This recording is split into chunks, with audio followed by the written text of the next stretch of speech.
Edwin Sifuna had a very explosive interview yesterday on Citizen TV with none other than Yvonne Okwara.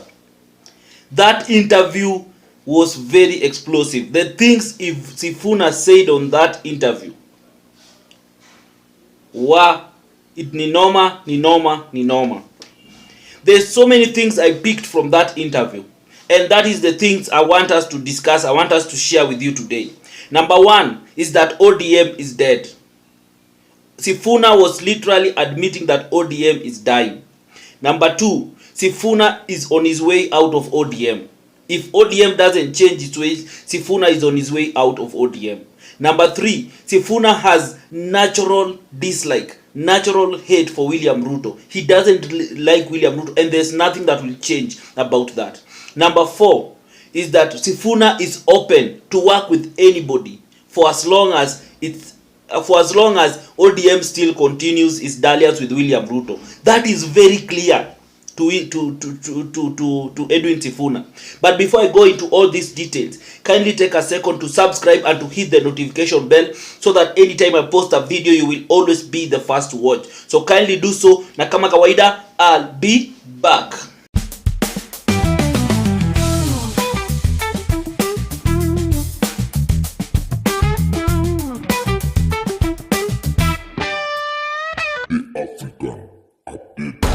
Thank you for everyone who has subscribed, and for the return subscribers, I really appreciate you guys. Now back to my video. I am saying that Edwin Sifuna did an interview that will shock Kenyans for so long, and will send shockwaves to ODM members and even ODM leadership. But why did Edwin Sifuna go to Citizen TV and accept to do this interview? I have listed the 4 reasons why I feel that I got out of that interview. But before I get into this point, kindly watch these videos, and then I'll come back, I'll do a deeper analysis. So watch this video. I hear William Ruto has succeeded in bullying these guys in the opposition, Kina Kalonzo, into, he says, these people just say one term, they don't have any agenda. I want William Ruto to know that his removal from office is a national priority agenda. It is the only agenda. Because his government is totally opposed to everything that this constitution stands for. And I want these people to be bold. Don't be bullied. You don't have to. He wants to push you into a corner where you're discussing markets. Tell Albert Ojwang about markets and roads. In my ranking, removing Ruto is top. It's even higher than getting a second terminal at JKI or dualing Malaba to Mombasa. He gets upset when I remind him what the MOU said. You know, they wanted a document that they could then go and, run a PR campaign around and say, oh, tumeungana, we are together. That is not what this document says. This document does not establish a coalition agreement between ODM and UDA. But that's the impression they've been creating. They go out there and say, and I had warned that the PR disaster that was going to come from this was going to be something that was going to be very difficult to manage. Unfortunately, the foremost PR officer for the party is the SG. And that is where I'm saying there's difficulty that has come from this. Recently, we had another meeting, and there was a proposal to have a team to review the implementation of this MOU. I have asked respectfully that I be left out of that team because I have already declared this MOU dead. I have already done so publicly. So there is no point. I'm not a mortician. There's no point of me going to go through a document that I've already declared dead. And the reason I declared this MOU dead is because the initial argument for entering into this MOU was twofold. First of all, it was for the sustenance of life. For the sustenance of life, that we were losing people unnecessarily. That can we all agree that this is not something we need to continue doing? We need to stop killing our people. That was the first argument. The second argument was the sustenance of the democratic state. So Ruto is getting his end of the bargain because the democratic state is being sustained at least until 2027. But our people are not getting there. They're still being killed. So on the day that Albert Ojwang dies in a police cell, to me this agreement is dead because it doesn't matter what else you do, Albert will not be able to enjoy that. Okay. Is ODM headed in the right direction with the current arrangement and the current status? Let's just say that there's a lot of confusion. I have told my party leader that there was a time when it was very easy to be SG of ODM. You would wake me up in the middle of the night and ask me anything because what we agreed is that you can compromise on tactics, but you can never compromise on your values. There is things that ODM stands for. If you woke me up in the middle of the night and ask me my position on devolution, my position on rights and Article 37, for instance, I would give you an answer straight away. But right now, there is a lot of confusion because I come to these shows and to the media and in those public barazas, and I struggle to explain that we're the same political party, then you will see a member of ODM who maybe used to hold a premier position, now is a cabinet secretary, say the exact same opposite. It leaves our support very, very confused. And I want to apologize to members of ODM today for all the confusion we as a leadership have caused, because it is very difficult now to discern the position of ODM on major issues. And that is the biggest sadness, because it should be easy. It should be easy. When a member of ODM proposes a bill saying, oh, we want to limit the rights under Article 37. What is ODM without Article 37? What is ODM without street protests? What is ODM? ODM is a movement that has been built on the strength of the people. So you cannot be the ones telling us today that, oh, you are sponsoring a bill to limit the rights under Article 37. We swore to this constitution. And that is where confusion comes in for people like me, because I now can no longer pronounce myself authoritatively on the position of a party when it comes to the rights under Article 37. You know? And that is where the difficulty begins. Yeah. If we decide to give you one term, we'll give you a term. If we decide to give you half a term, we impeach you. I mean, it is in the constitution. And you can also resign midway from public pressure. We have seen it happen. We have seen it happen that governments have collapsed under the weight of the pressure of the people. Because once people have rejected you, they have rejected you. It is a constitutional way to remove somebody midterm. Yeah. And is he someone you would work with? I don't know about Kingmaker. Let me tell you about me, my view of Gachagua as in terms of value proposition. The value proposition for Gachagua, for me, from an ODM perspective, is that he is taking away votes that helped beat us in 2022. For as long as he's taking away votes from Ruto, I don't care where he takes them. He's not giving William Ruto. Are you getting? You have watched the videos. You have seen those parts of those interviews. Now, let's go back to the first question, to the first point. Is ODM dying? Sifuna is admitting on live TV that ODM is becoming very, very unpopular. That they have by-election, that for the first time, no one is scrambling to get ODM tickets. Sifuna is admitting that ODM is dying because of its association with William Ruto. And this was something that we said from the initial start. But Raila never listened. Raila went outside there to look for his own interest, and now he's killing the only party that has withstood for more than 20 years. ODM is now on its deathbed. But when we say some of you here don't agree with us, some of us, me speak specifically, I've been a strong supporter of Raila and ODM. And after that handshake with William Ruto, that was the day that I left ODM. And it is not only me, we are so many of us. But the party doesn't want to listen. They still bury their heads in the sand and say, no, we are still strong, we are still strong. That was a mistake. That was a serious mistake. That I don't know how ODM will ever make up to that. Time is running out. And the sooner Raila rethinks his relationship with William Ruto, the better for him. Otherwise, his party will be gone. His party will be reduced to a party like Ford Kenya, where it's just there but no one regards it anymore. Do you know the longest party, one of the longest party in this country is Ford Kenya? But how many people run on Ford Kenya ticket? Ford Kenya was formed in 1992. The party has been there all along. So that is how crazy that it is. Number 2. Edwin Sifuna is on his way out of ODM. I believe Edwin Sifuna went on this interview deliberately. There was something Sifuna wanted to achieve. Sifuna no longer finds ODM conducive for him.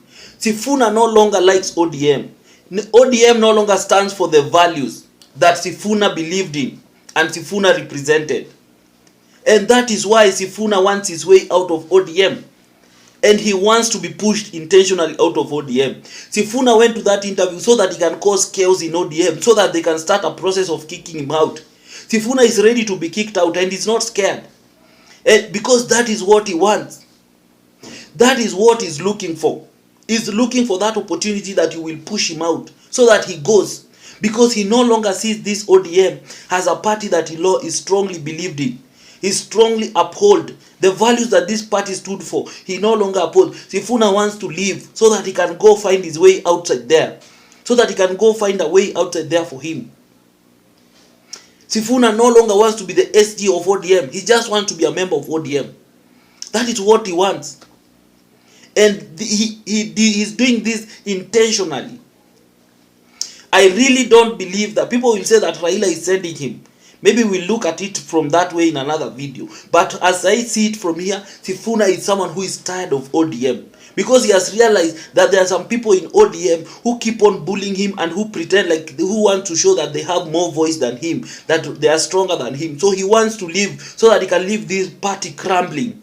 Because trust you me, once Sifuna leaves ODM, there will be no any other SGA who will ever be as strong as Sifuna. Sifuna has been the strongest SG for ODM. He has been very, very strong. He has stood with the party. He has stood with the values of the party. And that's why anywhere Sifuna doesn't compromise the values that the party stands for and his own personal value. This is a man who has loved ODM from the heart. But now he's feeling the party is betraying him because the party is associating with things that the party doesn't value. Number 3, Sifuna has natural dislike for the president. Sifuna has natural dislike for the president, and for him it's natural. He doesn't want to pretend. He doesn't want that. He doesn't want William Ruto, and he has insisted, and he will not change his mind. No one will change his mind.